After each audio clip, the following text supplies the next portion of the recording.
자, 이번 시간에는 제목 보시는 것처럼 시용 기간 중이에요. 시용 기간 3개월 중에서 일부 한두 달 됐을 때 본채용 거부를 했습니다. 보통은 이렇게 시용 기간을 다 채우고 보통 3개월이거든요. 3개월 채우고 본채용 거부하는 게 일반적인데 어떤 회사 같은 경우는 시용 기간 중에 본채용 거부할 수 있도록 회사 취업 규칙에 규정되어 있는 경우가 있어요. 이런 걸 통해 가지고 시용 기간 중에도 본채용 거부가 종종 일어납니다. 자, 이렇게 해서 시용 기간 만료 전에 본채용 거부가 되었고 이게 노동위원회를 거쳐 가지고 부당하다고 인정됐어요. 이게 바로 그것입니다. 부당하다고 인정되어 가지고 복귀했습니다. 이렇게 복귀했는데 이미 시용 기간이 만료됐어요. 그 3개월이 지나버렸단 말입니다. 이런 경우는 당연히 본채용이 된 것일까요? 자, 요게 문제가 된 경우가 있었어요. 여기에 대해서 한번 살펴보도록 하겠습니다. 제가 이런 사안을, 이 문제된 사안을 제가 질문을 한번 만들어 봤거든요. 한번 보시겠습니다. 안녕하세요. 저는 A회사와 근로기간 2년으로 해서 근로계약을 체결했는데 규약에 따른 이분께서는 이 규약에 표현했지만 이게 취업규칙입니다. 취업규칙에 따른 시용기간은 3개월로 되어 있었습니다. 그런데 근무를 시작한 지 한 달 정도 지났을 때 이 회사 대표가 당신은 우리 회사와 맞는 것 같지 않다 라고 하면서 수습평가표와 함께 수습기간 종료를 통보했습니다. 그리고 이후 저는 회사에 출입이 불가능해졌습니다. 회사 출입키가 이제 안 맞게 된 것이죠. 그래서 출입이 안 됐어요. 그래서 저는 곧바로 노동위원회에 부당해고 구제 신청을 했고 약 3개월 뒤에 노동위원회는 부당해고로 인정했습니다. 심판을 거쳐가지고 부당해고 인정 나온 것이죠. 저는 이미 시용기간이 지났기 때문에 본채용된 것으로 알고 근무를 하려고 하였는데요. A회사는 아직 시용기간이 2개월 남았다. 왜냐면 아까 한 달 됐을 때 본채용 거부한 거잖아요. 그러니까 다시 2개월, 전체 시용기간 3개월이니까 자녀 2개월을 다시 한번 써보겠다. 다시 시용기간으로 해가지고 다시 써보겠다. 이렇게 하는 거예요. 아직 시용기간이 2개월 남았기 때문에 2개월 뒤에 본채용 여부를 다시 결정한다고 합니다. 과연 이것이 타당한 것일까요?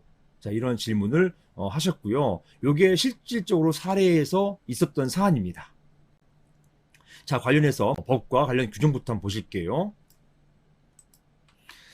자, 이 부당해고로 구제 신청하셨으니까 그러니까 근로기준법 제23조 적용되는 것이죠.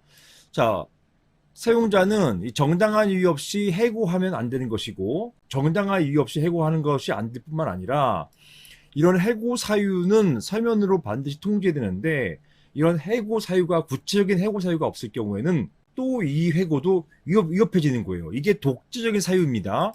23조 정당한 이유가 없다. 이 정당한 이유가 없는 것은 제가 여러 번 강의를 통해서 말씀드렸어요. 이 정당한 이유는 실체 정당성, 즉 내용상 정당성과 그다음에 절차 정당성 모두 있어야 되는 것이에요. 절차적 정당성, 그다음에 실체적 정당성 이런 것들이 모두 갖춰져야 되는 것이고 하나라도 정당성이 없으면 이거 부당해고가 돼버립니다. 만약에 해고가 징계로 이루어졌다면 이런 경우는 징계 사유 정당성, 징계 절차 정당성 뿐만 아니라 징계 양정의 정당성도 포함되어야 되는 것이죠. 아무튼 이런 해고의 절차 정당성과 실체 정당성, 양정의 정당성 이런 것들이 다 정당한 이유에 포함되는 것이에요.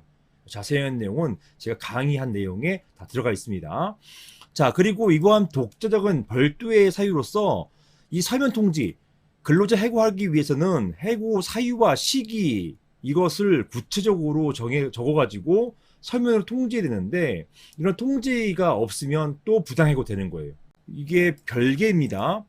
당연히 정당한 이유가 있어야 되고 해고하기 위해서는 거기에 플러스 해가지고 서면 통지를 반드시 해야 됩니다. 아무리 정당한 이유가 있었다 하더라도 서면 통지 없으면 또 부당해고가 되는 것입니다. 아무튼 사안 같은 경우는 본채용 거절함으로써 부당해고가 문제된 것이다. 왜 부당해고예요? 해고가 뭡니까? 해고는 사용자가 임의로 근로관계를 종료시킨 것을 말하는 것이에요. 근로자의 의사와 상관없이 일방적으로 근로관계 종료시키는 것은 다 해고예요. 그러니까 본채용 거절도 마찬가지로 근로자는 나 계속 하고 싶어요. 계속 근무하고 싶어요. 라고 했는데 이것을 아니야. 본채용 거절해. 그만해. 이렇게 하는 것. 근로자의 의사에 반하는 거잖아요.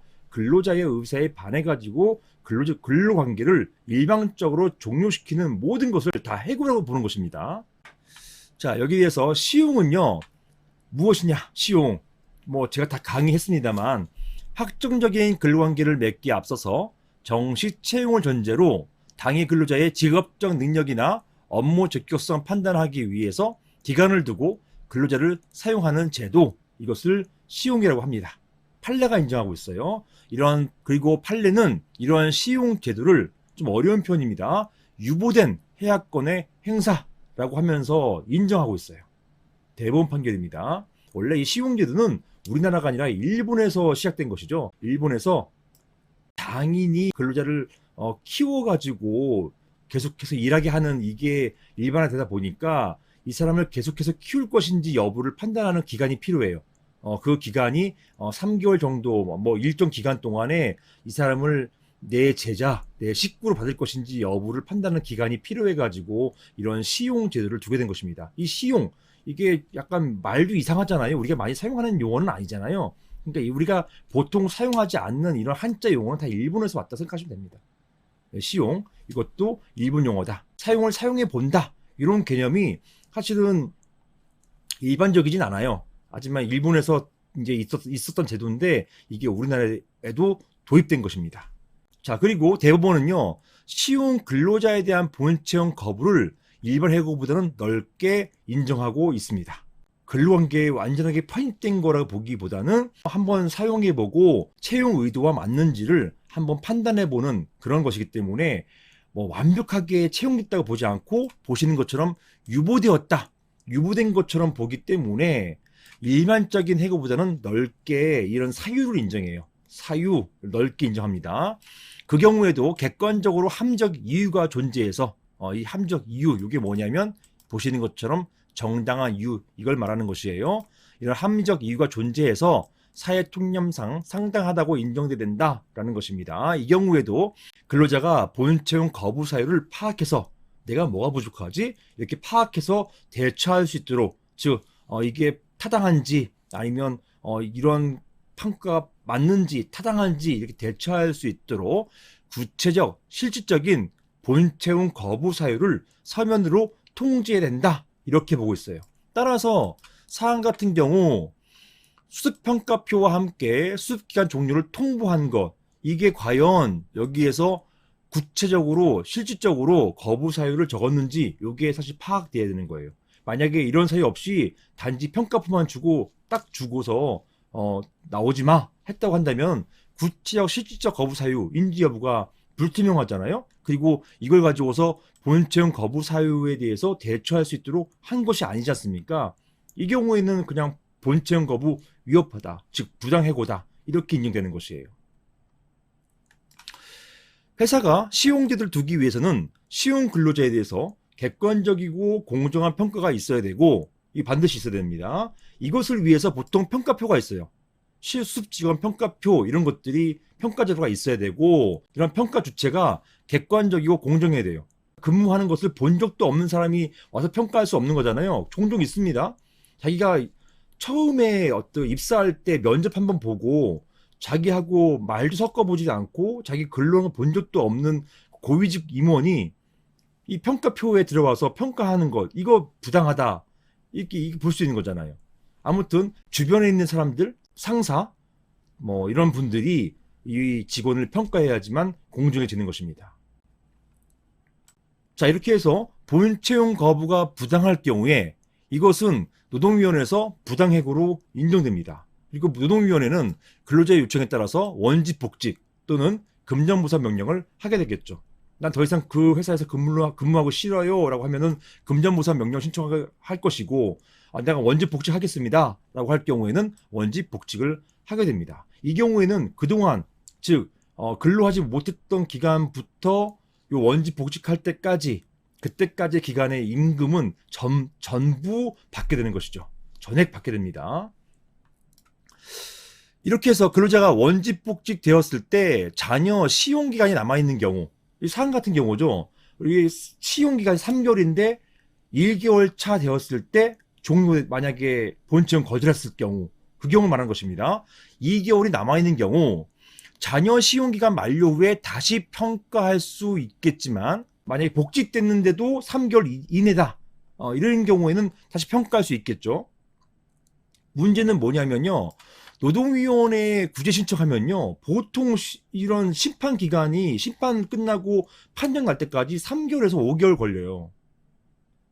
그 기간 동안에 최초 입사 때로부터 시용기간 3개월이 지나버린단 말입니다. 지금 여기에서 말하는 것은요, 이 자녀 시용기간, 요게요, 2개월이 만약, 이거는 뭐냐면 복직했을 때도 자녀 시용기간이 남아있을 경우를 말하는 것이에요. 근데 복직했는데 이미 기간이 지나버렸어요. 기간이 지나버렸습니다. 3개월이 넘어버렸잖아요. 이거는 자녀 시용 기간이 아니에요. 이거는 복직할 때 자녀 시용 기간이 남아있지 않는 경우가 되는 것입니다. 따라서 이 경우는요, 본인 채용이 된 거예요. 이렇게 봐야 돼요. 지금 회사의 주장처럼 아직 2개월 남아있지 않냐, 이렇게 자녀 시용 기간 남아있는 게 아닙니다. 회사 주장 잘못된 거예요. 이 경우는 본 채용이 되어가지고 근로계약 기간에 따른 기간 동안, 사항 같은 경우는 2년이죠. 계속 근로할 수 있게 될 것입니다. 따라서 이게 뭐 회사가 아직 시용기간 2개월 남았다, 이렇게 하는 것 잘못된 것입니다. 이때는 이미 본 채용 됐어요. 3개월 지났기 때문에 본 채용 된 것이라서 나머지 2개월 동안 또 평가해서 뭐 다시 평가해가지고 본 채용 거절하고 이런 거 없습니다. 그냥 남은 기간 동안 쭉 해줘야 되는 것이에요. 그래서 시용기간 중에 본채용 거부가 부당해서 복귀되었을 때 이미 시용기간이 만료된 경우 대부분 이렇습니다. 노동위원회 구제 과정이 한 3개월, 5개월 넘어가기 때문에 이미 당초에 예정됐던 시용기간 3개월은 지나버리는 거예요. 이런 경우에는 결국 돌아갔을 때, 원직 복직되었을 때 그냥 본채용 된 것으로 된다, 이렇게 보시면 되겠습니다. 이상입니다.